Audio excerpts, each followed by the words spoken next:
Hi everyone! On today's video I'm going to be reacting to geography now, and this is going to be Brazil. You guys told me to react to this one and more, but I chose this one in particular because I had a DNA test done and I discovered that I'm part indigenous Amazonian, which when I enter the map, it's very specific in a very specific area of Brazil. I don't remember the name now. No, I am not going to remember the name. I'm sorry for that. But yeah, so I'm really curious about it. Now I want to know more, now that I got some ancestors from there. So yeah, let's go for it. But before I get into the video, please subscribe to this channel if you're not subscribed yet, because there's a lot of more new reactions coming and you don't want to miss them. So now let's go into the video. Hey Geography peeps, so Brazil is one of the largest countries in the world. Obviously, I won't be able to cover everything within about 10 minutes. I'll try to do my best, but in the meantime, soccer, monkeys, Amazon, Ronaldo, and samba songs, capoeira, anacondas, carnaval, and attractive people that kind of have like tan skin. Oh, come on guys, you knew that was coming. It's time to learn geography now! Hey everybody, I'm your host Barbie, I guess that's a thing now, and after weeks of anticipation, we finally finished the Brazil video, and you know how we start these things. Let's dissect the flag. Portuguese. The flag of Brazil has a green field with a yellow rhombus in the middle and a blue disc in the center with 27 stars scattered throughout the disc, and the country's motto depicted on a white band sprawled across the blue disc. Some people might tell you that the green represents forests and yellow represents gold, but yeah, that's not really true. The green and yellow are actually inspired from the former imperial flag of Brazil, which was derived from two royal households, the green representing the House of Braganza for King Dom Pedro I, and the yellow for the House of Habsburg that his wife Maria Leopoldina came from. The blue disc and the stars are what make up the most fun part of this flag. Each star represents one of the 27 states of Brazil. Furthermore, they are all separated into 9 different constellations that you can typically see in the southern hemisphere. Straddling across the blue disc is a banner with the country's motto, Ordem e Progresso, which means order and progress. A flag with stars representing each state in the country. Ah, Brazil, I think there's some people that can gel well with that. Now here's where things get a little fun, because each section of Brazil kind of has its own little story. But first, Brazil is the largest country in the South American continent. If you grew up in Latin America, you would have been told that both South and North America are together one continent, but for pragmatic definitional reasons, we're just going to treat South America as a separate entity, as its own continent. Brazil's domain stretches all the way from the Atlantic coast and deep into the interior of the continent. Brazil is bordered by every single South American country except for Ecuador and Chile. Wow. You could also technically say that Brazil borders France. Why? Because of this little guy. French Guiana. That's right, this is not a country, but rather an overseas territory of France. It's okay, raise your hand if you just learned that. You're learning. The country's capital is the aptly named Brasilia, located slightly inland in the central west region of Brazil, and actually administers itself in its own federal district, much like Washington, D.C. Brasilia was actually built in 1960 as they were switching from the old capital, Rio de Janeiro. That's right, it's pronounced Rio de Janeiro, not Rio de Janeiro. Get it right, we're not in Mexico, this is Portuguese, not Spanish. This was done in an attempt to provide a more regional neutrality for the rest of the states in Brazil by centralizing the capital. Brazil is divided into 27 federative units, 26 of which are states, and 1 federal district, which is where the capital resides. Each state and region of Brazil has their own unique flavor that they bring to the table, and we'll discuss more about that in the demographics, but essentially it kind of goes like this. We grow food. We got all the money. We are so black. We are so white. Stop cutting our trees. In terms of disputes, Brazil has 2 disputed areas with Bolivia on the Mamoré River and 2 disputed areas with Uruguay on the Uruguay River and in the Massaoeira Rivera that nobody cares about. Funny backstory, Uruguay actually used to be part of Brazil, known as the Cisplatina province, yada yada yada. There was a war, they gained their independence. Brazil has a ton of islands off their coast, but the furthest reaches of the Brazilian domain would have to be the 4 island and archipelago chains in the Atlantic: Fernando de Noronha, the Rocas Atoll, the St. Peter and St. Paul Rocks, which is a non-permanent residence science lab station, and Trindade and Martin Vaz. Otherwise, the western mainland borders look kind of funny. If you look at the map, it kind of looks like Brazil has river Tourette syndrome, in which they have a lot of half rivers, but then they jump onto the next adjacent river, which is like a couple hundred kilometers away. It's like, I'll take part of the Rio Acre, but then, I'll cut through and make my way over to the Rio Puros. I'll take the Rio Santa Rosa, but then, I'll jump over to Rio Breu. This all had to do with centuries of disputes with the former empires, and today you have this massive piece of sovereign complexity. And that's just the borders. Wait till you see what's inside the borders.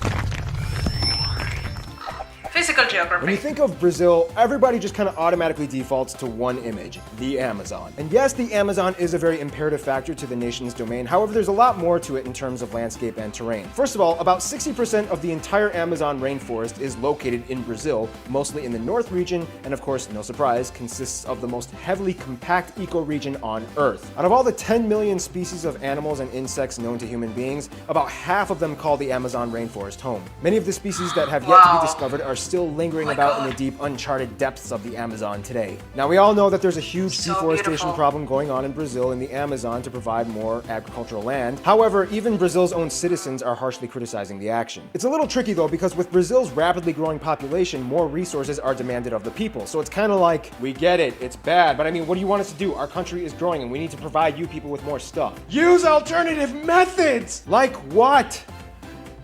We're working on it! Otherwise, outside of the Amazon, the rest of the country has a vast array of contrasting scenery almost equally as fascinating. Along the coast, you have the Mata Atlântica, or the Atlantic Forest, the Cerrado, or the tropical savannas in the center. This is also the area where most farms and ranches can be found. Also, keep in mind, Brazil is one of the top countries in meat production and exports. In the south, you have the Araucaria, or the pine evergreen forests. In the north, you have the small mountains, especially close to the border of Venezuela, in which you can find one of the most notable natural landmarks being the tri-point border between Venezuela, Guyana, and Brazil, Mount Roraima, even though Brazil only owns about 5% of the mountain. But still, it counts! Roraima is one of the strangest looking flat-top plateau mountains with vertical cliffs almost perpendicular to the ground, earning it the label as one of the hardest mountains to climb. Fun side note, Mount Roraima was one of the areas that inspired the scenery for the Pixar movie Up, which is a great movie. By the way, go ahead, watch it. And with that said, Pixar and Disney, you can't sue me for copyright infringement rights for using a clip of your movie in my corner box here, because in accordance with fair use limitation rights, I commented and gave a critique on your material.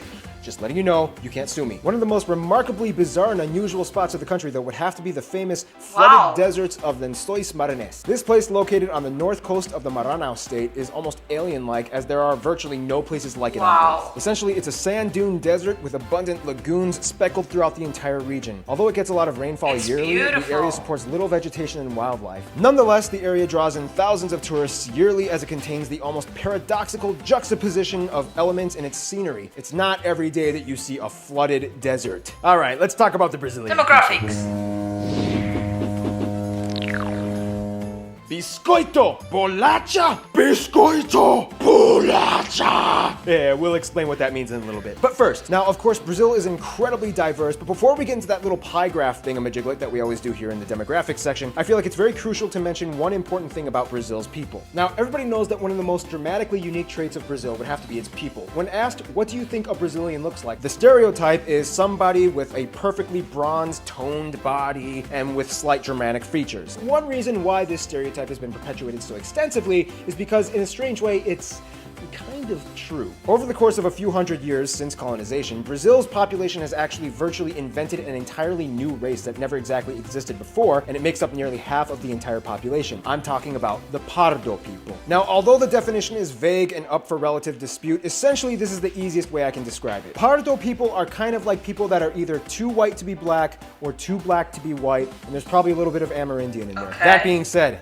now let's jump into the pie graph. Brazil has about 202 million people, making it the fifth most populous country in the world, right behind Indonesia. About 47% of the people identify as white, about 43% identify as Pardo, about 8% are black, 1.5 Asian, and a very small portion, about 0.5% of the population, are Amerindian. Speaking of Asians, at about 1.5 million strong, Brazil is actually the country with the largest Japanese population outside of Japan. About 70% of whom live in the city of São Paulo. Asians have actually historically been migrating to Brazil for centuries. In terms of socio-regional distinctions, Brazil has quite the buffet of ethnic enclaves. For one, you can typically find more black people in the north, and especially in the Bahia state, where they make up over half of the entire population. This is also the area where you can disputably find some of the best capoeira masters in the world, as it is believed to have originated in this area. In the south, and more specifically in the Rio Grande do Sul state, you have one of the largest white populations in the entire country, with immigrants coming from places like Germany, Italy, and the Netherlands. In fact, many of these places have remained relatively untouched by the rest of Brazil, and many of the communities still retain the mother language of the country, the members of the community came from. Oh, and there's a joke in Brazil that nobody has met anybody from the state of Acre. It's so far and secluded that you may as well just call it North Bolivia. It's mine, Brazil! Nope, too bad, we won it in the war, it's still ours, deal with it. Then of course you have the various native tribal groups. There are about 240 tribes that a little over 900,000 people claim to be a part of ethnically. The government has recognized 690 territories and reservations for these various people groups that make up about 13% of the entire country's landmass, nearly all of it localized in the Amazon rainforest. Brazil's governmental agency for tribal peoples has a list of about 80 uncontacted tribal groups that deliberately choose to remain disconnected from the rest of the world. The governmental agency speculates that there are still many unnamed, undiscovered tribes currently living in the vast, uncharted forests of the Amazon. Culture-wise, it really depends on where you are in Brazil, but everybody knows that Brazil kind of has a very vibrant way that they carry themselves out to the rest of the world. The center of culture disputably being Rio de Janeiro,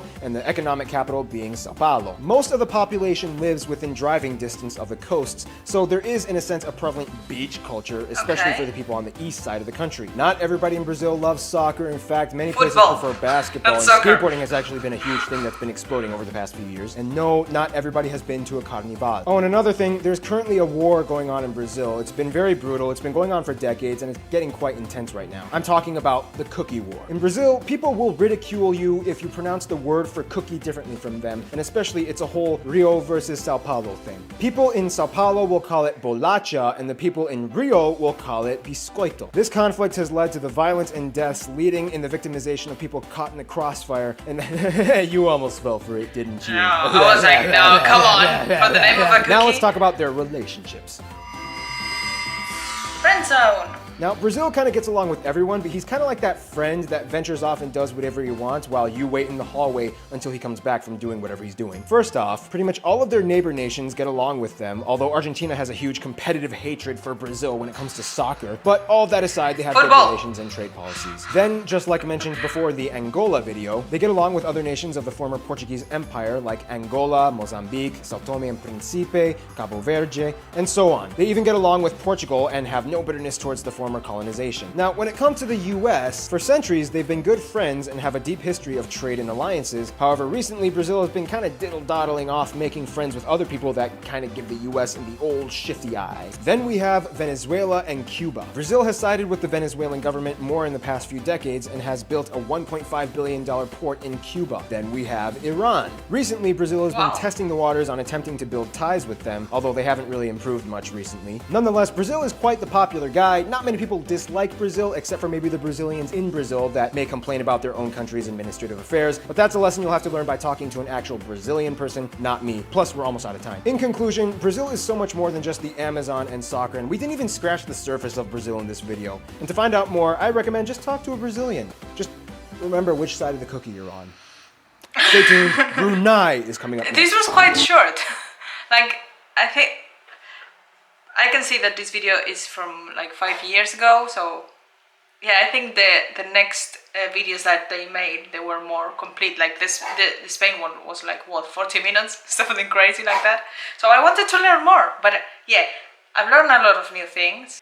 And as I really agree with something that he said, and it's everyone like Brazil. Like, I never met a person who was like, oh, Brazilians. But that happened with other countries. But whoever person you are talking to, they're like, Brazilians, oh my god, yeah, so fun, so hot. So hot, I mean the people, not the climate and the weather. And yeah, I had a Brazilian boyfriend a few years ago. And also, yeah, I was living with my cousin and two Brazilian guys. And oh my god, the food that they cooked, oh, amazing. And it's when I fell in love with, I'm sorry for my pronunciation, feijoada. Oh my god. His mom did it once, I tried it and I was like, oh my god, this is amazing. So every now and then I cook it, but it's quite difficult because here in the UK people is so picky with some parts of the meat. So to find everything is quite difficult, but oh my god, I love it so much, so much. I haven't tried many other things. I wish I had. Oh yes, I tried, I don't remember the name, sorry. It's It's made with chicken. It's like a chicken thing that is called kind of like a, it's not bechamel sauce, but kind of similar to that. And it's like a bowl, a chicken bowl. I'm sure you know what I'm talking about. But oh my god, that is so good. So yummy. I love Brazilian food. The things that I've tried. Oh my god, so good. And yeah, the Brazilian people that I've met, they're always so fun. And I feel like they always treat each other like family. At least the group that I was going with, because obviously having a Brazilian boyfriend, you're going to be in the Brazilian community. And everyone was like making things on the weekends, like having barbecues, having lunch together, and even when we weren't family, it was just a group of friends. It felt like family. It felt like we were all cousins or something like that. I don't know if I'm explaining correctly, but yeah, that's what I felt from them. And I'm still in contact with most of them, and even with my ex, which is usually, it's not always the case, you know, you end a relationship and it's like, okay, I don't want to know anything else about you. But I've got a really good relationship with them. So yeah. What else can I say? It's a beautiful country. Like, you guys have everything. Like forest, beach, desert. You have everything. It's so beautiful, so green. The thing, it's the part that I was living in Spain is the south, and it's desert. Everything is dry. So every time that I see a green country, I'm like, oh my god, it's so beautiful. Because in the area that I live in Spain is dry. That's it. It's dry. Nothing is there. Nothing grows. I would love to visit at some point when everyone can travel safe again and everything. How are things with COVID over there? I would love to know from you guys, because obviously the people from Brazil is there and they know what is going on. So please drop a comment and let me know how is the situation, because I knew that a few months ago it was quite tough. Well, like mostly everywhere in the world, but yeah. And if you guys have some interesting info that you would like to share with me about your country, I would love to read it. I think that's it. Thank you so much for telling me to react to this. I really liked it, and as I said, since I discovered that I'm part indigenous, I'm like, I want to know more and more. So yeah, you will have all the links to my social media on the description box. So as always, have a lovely day and see you in the next video.